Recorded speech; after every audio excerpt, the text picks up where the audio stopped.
Let's get started, you guys. My name is Johanna Strobot, and I am the Customer Success Manager here at TimeZest.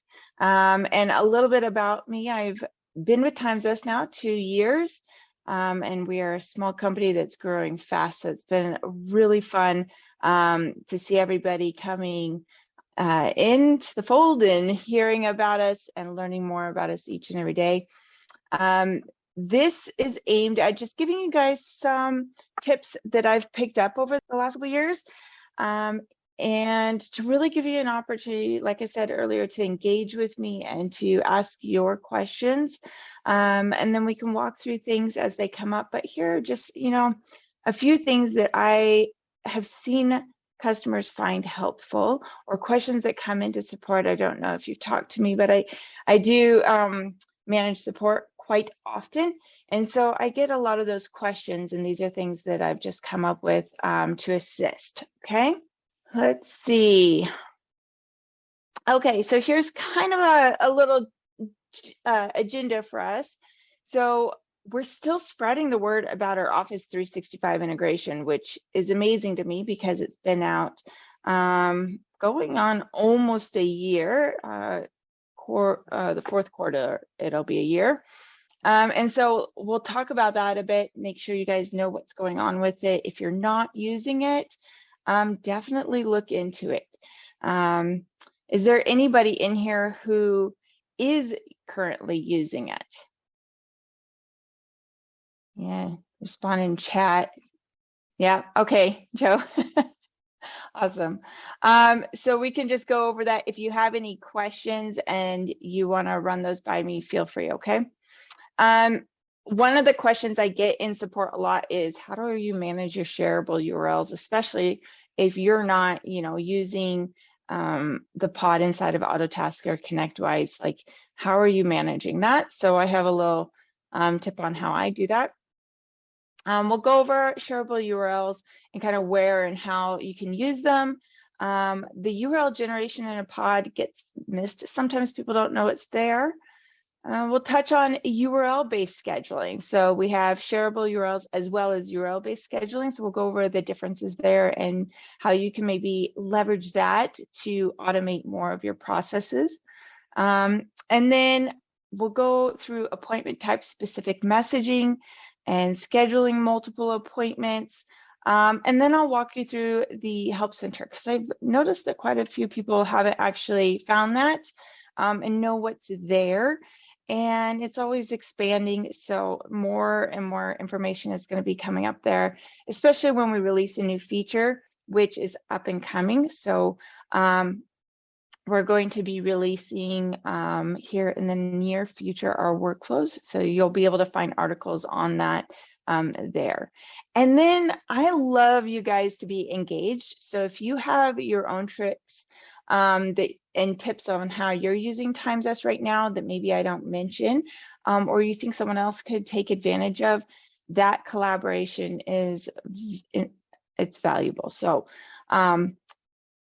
let's get going. Okay, our Outlook integration. So like I said, this has been out a little while now. Okay, I just saw a question come through. So let me answer this real quick before I go into Outlook, okay? It says, TimeZest automated messages generate under internal notes inside the ticket. How can it be swapped under the resolution notes? I'm not sure about the chat being disabled for you there. So let's do this. So right now, all of our automated notes and everything go to internal notes. There's no editing that. But with this new workflows feature that is coming up, you will be able to swap that. So it's going to give you a lot of customized functionality on what you can do or expand on what is being done right now, okay? But at this moment, everything goes to internal notes, okay? All right, let's get into Outlook. And then I'm going to save answer or questions. I have a section down that I'll answer them here in a little bit, okay? So our Outlook integration, what this does is it allows you to define if Outlook is your primary calendar or if ConnectWise Manage or Autotask is your primary calendar. And this makes it easy for people in your team who aren't using your PSA. So sometimes sales guys will work out of Outlook, or C-level, they'll work out of Outlook instead of ConnectWise Manage, okay?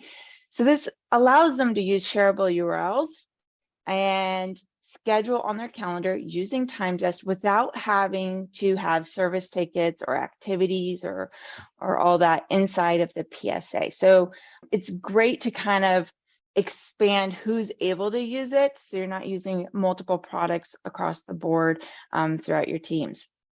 The other side of this is it also allows us to read your Outlook calendar so that there's no double bookings, okay? So if we're able to read your Outlook calendar and read your ConnectWise Manage calendar, then we can make sure that if there's a delay in the sync to pull things over, that we're not booking over something that's already there, okay?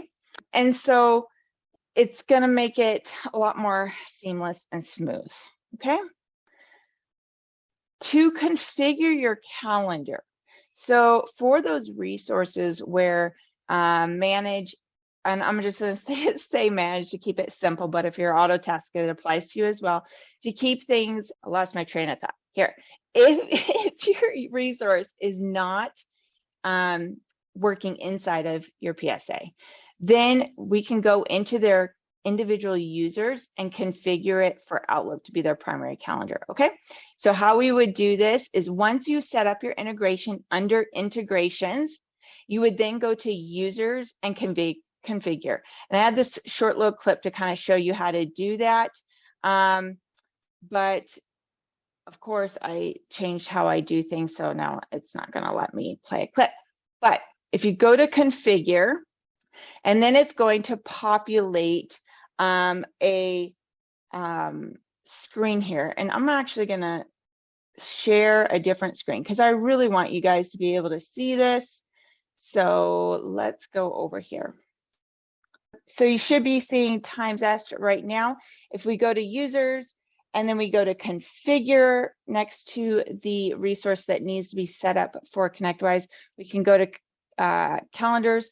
And once the 365 is set up, you will see the same options here, down here for 365. And then you would just turn on to read and write to Office 365, okay? So that will allow that resource for TimeZest to read their Outlook calendar and write to it. You'll then use shareable URLs to schedule with Outlook, okay? Because there's not a pod inside Outlook, so you can't schedule like you would inside ConnectWise or Autotask through a pod. When you are doing this, we can then, this is looking at the setup of the shareable URLs, and this recently changed. So I wanted to make sure to kind of touch on it for you. You used to be able to have an appointment type work inside of a ticket or an activity for shareable URLs and do two different functions at kind of the same time. It doesn't really work that way anymore. Your appointment type really needs to be doing the same thing. So when you're setting up your shareable URLs, you are going to choose, okay, is this going to create a ticket or is it going to work without creating a ticket? Okay. And so when you want it to work for just either activities and Outlook, you would select allow clients to schedule this appointment type, but do not create a ticket. Okay, and that'll allow for those resources who are set up with Outlook as their primary calendar, it's then going to schedule against their Outlook calendar.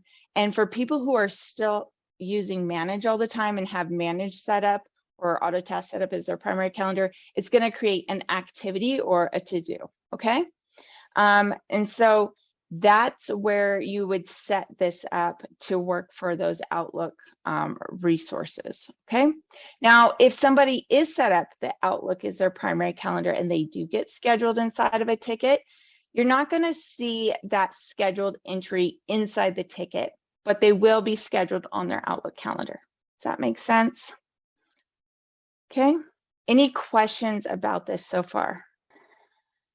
So it's going to work the same. I don't know if you guys have played around with the shareable URLs, but they're great because you can use them inside your signature blocks. You can embed them on a web page. So, if you have a web page for support, you can have your clients submit a ticket right there from your web page, as well as for sales, so they could schedule a demo call. And these are great to use in conjunction with our team scheduling, which is like auto dispatching.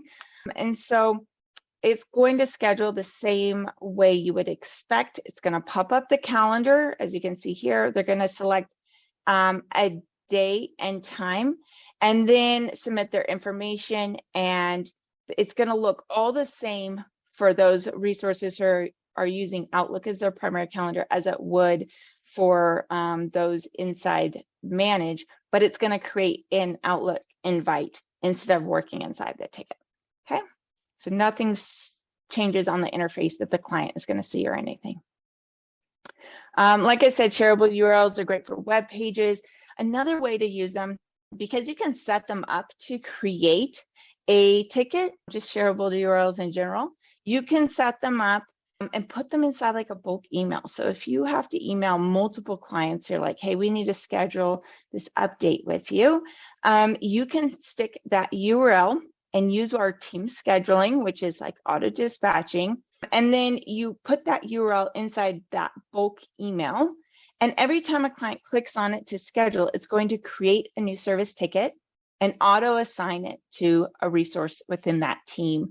And it'll just keep creating them and scheduling them all in one fell swoop. So you're not manually having to create service tickets and then reach out individually within those service tickets. Okay.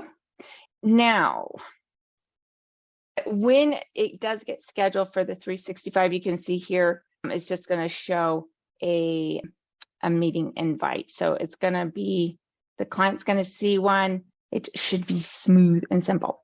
Now, I had mentioned that I get a lot of questions and support about how do you keep track of your URLs? This is what I personally do. So I have just a templates add-on inside of Outlook, and I've gone ahead and edited my URLs and linked the URL link to it, so that when I'm typing out an email, I can just click on the one I need and it inserts it immediately into my email, and then the client can schedule from that, and it keeps everything kind of nice and organized.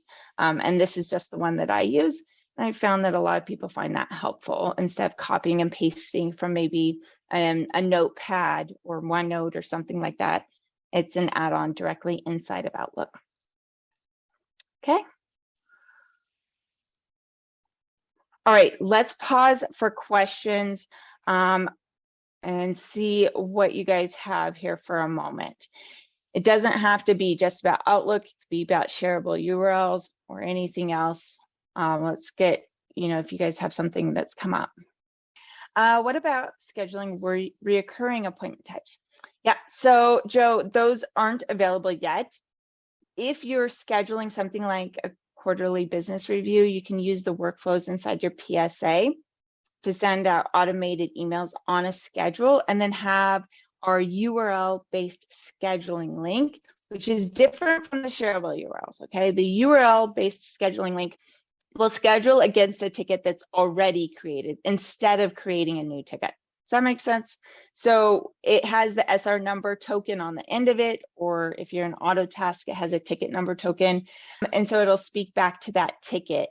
So we can help you set up those processes where the ticket will automatically get created on a schedule, and then it'll send out an automated email containing a TimeZest link, and then the client can schedule with that. So it's all automated, the tech's not having to do anything.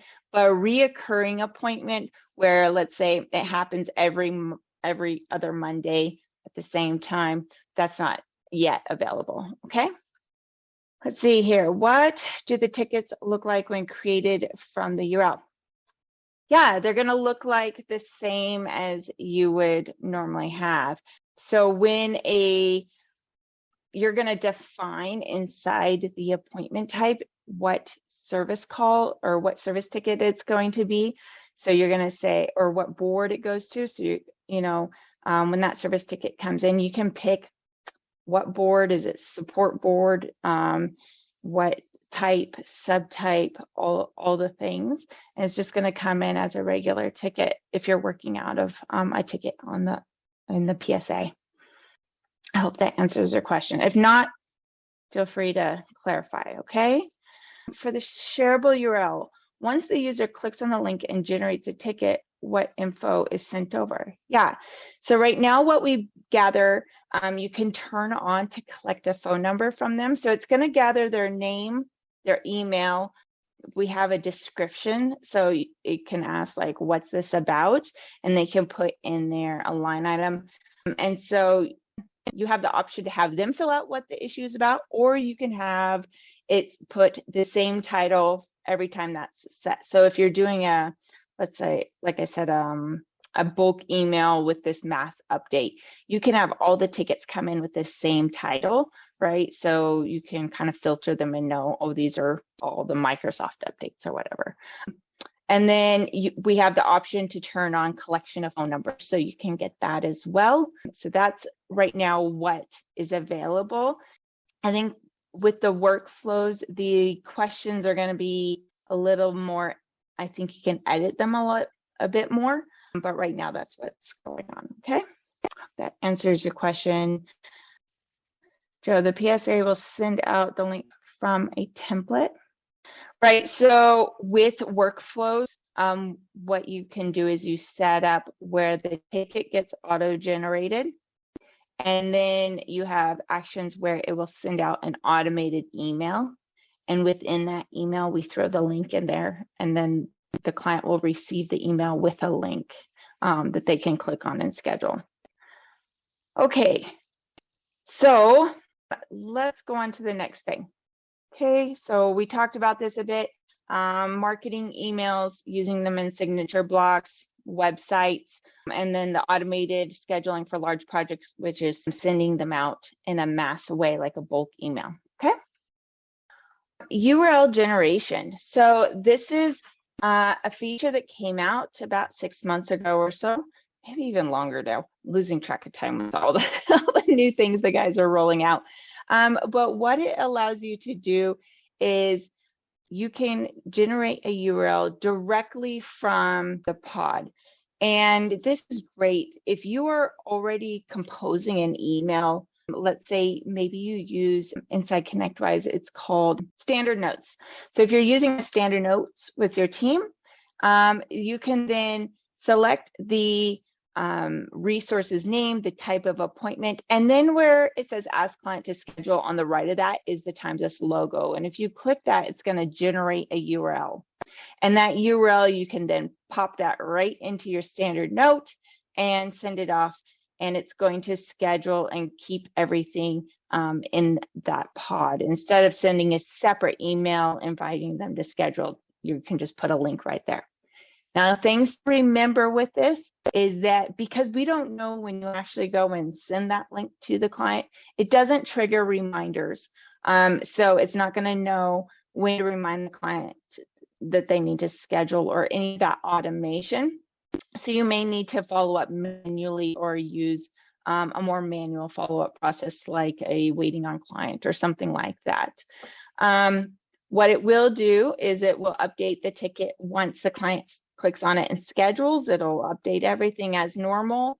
And then also if they cancel the appointment, all those things. So it will continue to update. It just isn't going to send reminder emails or anything like that because we don't have an exact start time. If you're in AutoTask, how you gather this is you select the resource, the appointment type, and then next to ask client to schedule, there's the drop down arrow and you just select that and it's going to say generate scheduling URL. Okay. A great tip to using this, which I love, is you can use it to schedule for a client. So I've had people, Joe, I can't get them to respond, or I'm on the phone with them. We're already talking about the calendar. I don't want to send them another email. What you can do is generate the scheduling URL, and then you can take it, it copies it onto your clipboard, right? So then you just paste it into your browser and you can schedule for the client while you're on the phone with them. You can say, oh, it looks like I have, Thursday at 10 o'clock available. And then you just click it, put their name and email in, and push schedule, and it will send the client the confirmation email. It'll update everything as normal, like they did it themselves, but you've now scheduled the appointment for them. Okay. Let's go into that URL-based scheduling a little bit more here. So like I mentioned, it has the SR number token on the end of it, or the ticket number token on the end of it.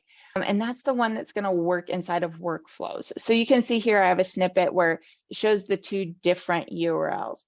So for that URL-based scheduling, use that in your automated processes and workflows in your PSA, in automated emails and things like that. The shareable URL is the one that you can use outside of the PSA. You can use it, you can embed it, or put it in your signature block, things like that. Okay. A great way that I have clients also use URL-based scheduling links is in those automated emails, like we talked about with the quarterly business review, but also putting them for when you're out of office. You can have it say, they submit a ticket, and you can have a response that goes back and says, hey, we've received your ticket. You can use this link to schedule on the text next available appointment time. And then they can click on that and they feel like they've been taken care of, even though you guys may be closed for the weekend or for a holiday or something like that. Okay. Okay, appointment specific messaging. This has been around a really long time, but people miss it all the time. And it's great. So you don't have to create separate email templates for every situation that you have. If you go into your appointment types, and then you go to notifications and emails, there's a box there that says confirmation message or notification message. And in there, you can put information that is specific to this appointment type. So let's say you have a service call appointment type where you need to set expectations. So you can say, we'll need you there for the first 15 minutes, and then we're just going to be working on your computer for the next 2 hours, right?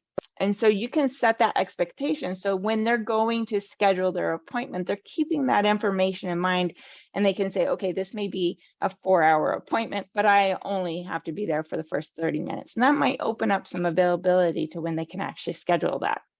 The confirmation message, so that little snippet will be included in the confirmation email.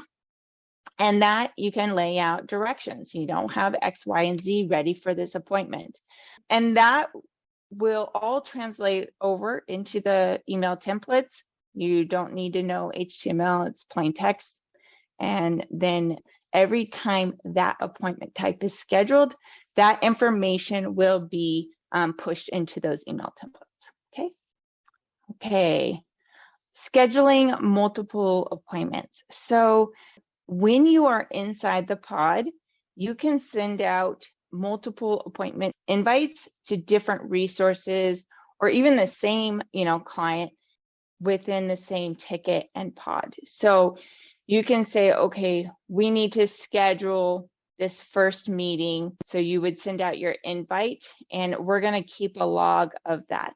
If you want to schedule with a different resource, when you click on show additional options, the last option there is schedule appointment with a different contact. And that'll allow you to choose somebody else besides the primary contact on the ticket to send that invitation to.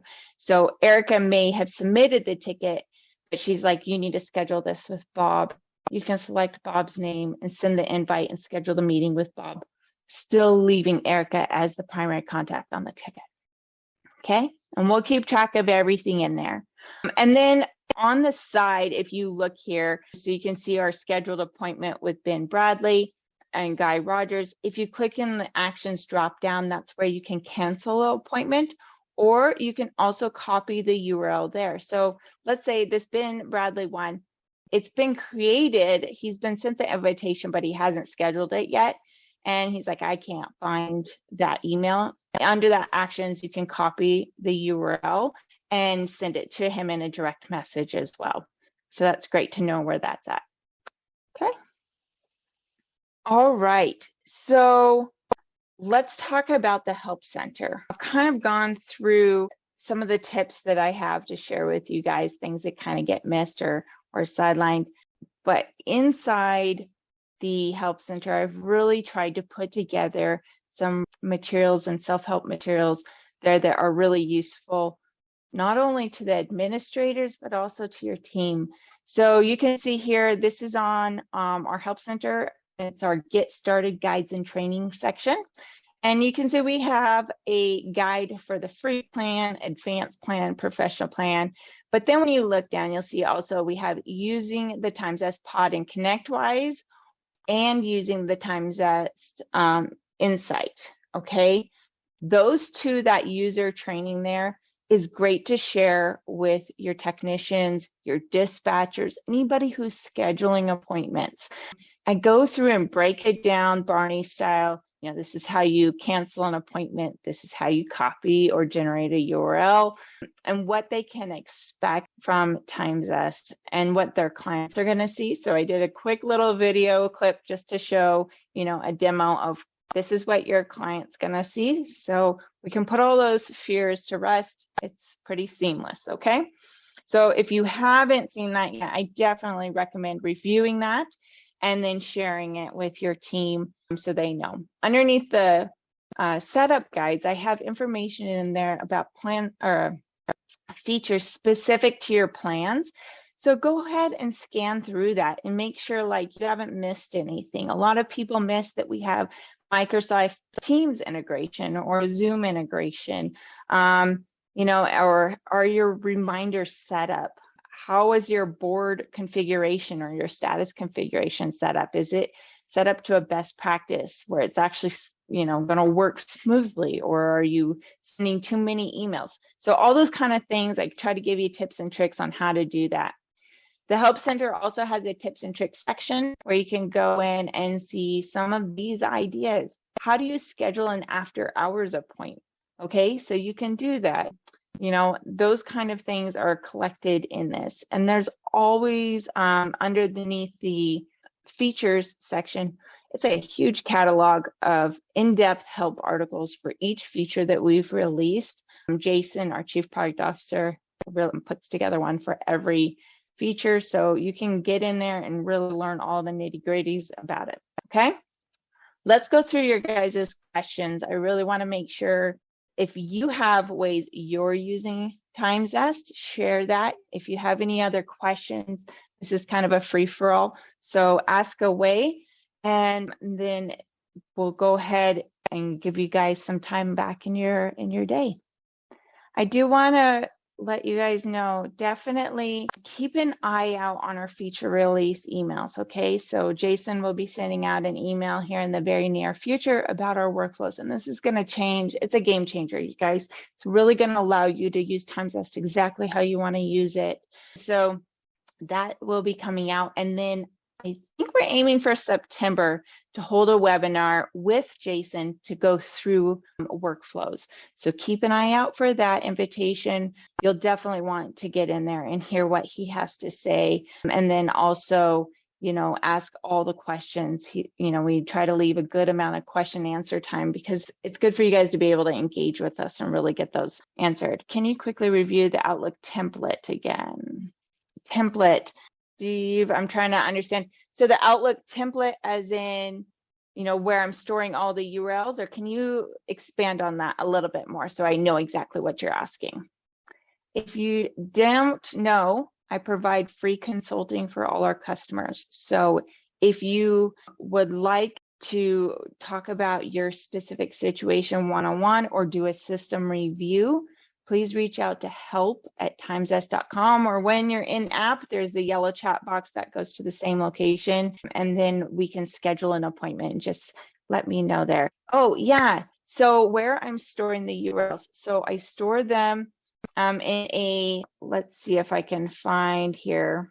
Okay, right here. So it's an add-on in Microsoft, and it's called Templates. if you set in there, you know, templates or whatever, you'll be able to find something. And then I was able to go in and just create a new template and type out the name and attach the link. And so it's all customized, right? So you don't have this big link that you're putting in your emails. You can have it say exactly what you want it to say. You know, you can see in my signature block here, I have schedule a session with me. That is one of those links as well. I hope that answers your question. Any other questions? Okay, awesome. Yeah, it's really useful. Okay. All right, you guys, if there's no other questions, yeah. Is the workflow rule for what I mentioned earlier available now? No, it's not going to be for putting things inside the discussion notes or the resolution notes. No, that's not available. It's in its final stages of QA, so it's not released yet. When it is, you will be able to do that. Generally, Dave, good to hear. Yeah, if they haven't checked out that training, you know, let them take a look at it. It's definitely a process in getting, you know, when do you send out the invite, right? So I get a lot of clients, they're like, hey, we like to call everybody. So they call first and then they leave a voicemail. That's exactly, you know, after you leave that voicemail, send over a TimeZest invite. You know, let them know on the voicemail, I'm going to send you an invitation to schedule directly on my calendar. Then you're not chasing your customers and they can go and schedule and take a little responsibility for getting their meeting scheduled, right? Of course, Dave, thank you very much for joining. All right, you guys, I'll give you guys back some time in your day. Have a great day, you guys. Bye-bye.